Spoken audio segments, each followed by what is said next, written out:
So as I'm sure you guys saw the other day, Ubisoft have shown off some gameplay for the brand new open world game in Star Wars Outlaws, and I noticed 5 really impressive gameplay mechanics that I've already found just from that like 10 minutes of gameplay already, and they are all very, very exciting to me. So today I wanted to go through 5 of the biggest mechanics that I noticed and break them down for you guys to explain exactly how they're going to work. If you are interested in Star Wars Outlaws and seeing all the coverage leading up to launch, be sure to hit that subscribe button and turn on those notifications. There will be plenty more content on the way, especially once we start getting even more news. But with that being said, let's get stuck right into it. So the first thing that I noticed straight off the bat is the stealth combat. This is something that it feels as though we haven't really had in a Star Wars game in what feels like absolutely forever. The last game I can really remember having stealthy combat was probably Battlefront 2, to be honest, and that is not really known for its actual campaign. It was obviously a multiplayer game that just had a campaign with it, and then even then the stealth combat in that game wasn't anything drastic. It was really only in the very early stages when you were escaping as Iden. So it is very exciting to have that stealth combat back in the game, and it obviously looks a lot more in depth than it was in Battlefront 2. I'm sure you guys know, but Ubisoft are obviously known for a lot of their games, like for example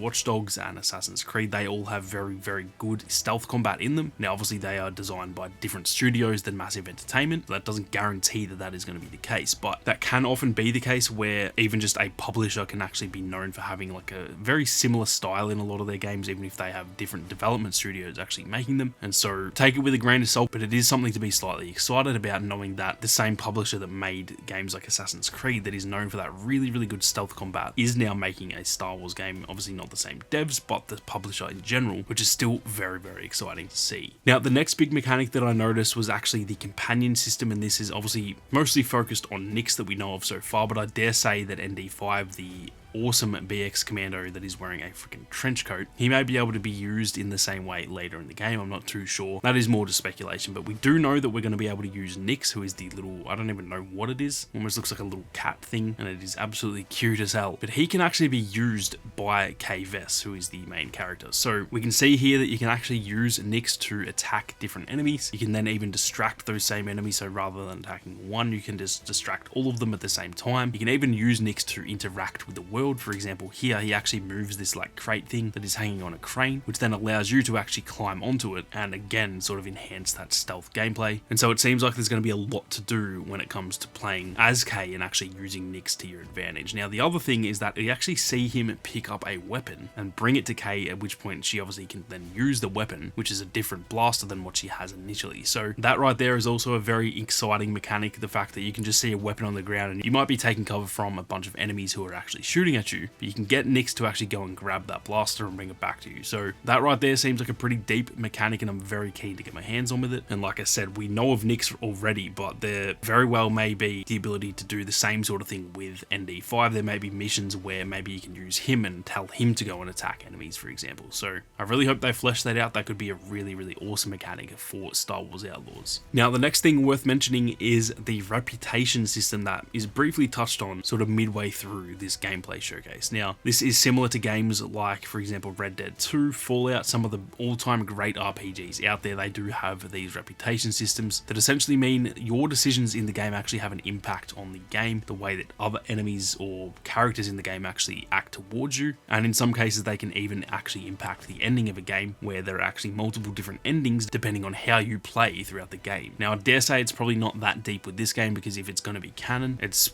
nearly impossible to have multiple endings. But I dare say it will very drastically impact the way that the game plays, in terms of whether there are different syndicates or crime groups that actually act towards you in a different way depending on how you interact with them. We see here that after the first mission, where Kay Vess kind of takes out a bunch of the troopers there, that as she gets away, it pretty much says that the reputation with the Pike Syndicate has dropped. Now that could go for pretty much any other syndicate in the game. There may be other crime groups. We know that the Empire's in the game too, so there may be things to do that actually lower your reputation with the Empire itself. And for me personally, that is a really, really awesome mechanic, because any game that allows you to pretty much change the way the game is depending on how you interact with the world, I think that is an awesome system. So I cannot wait to hear more about that. I think that will be a very, very solid addition to the game. Now the next mechanic is very similar to that, and it's almost just an extension of the reputation system, but there is also a wanted system that we see, which is similar again to a game like Red Dead 2 or even GTA, among many others out there. Depending on how you interact with the world and how you interact with different groups of enemies, you can actually become wanted by those enemies. Now we see it here with the Empire.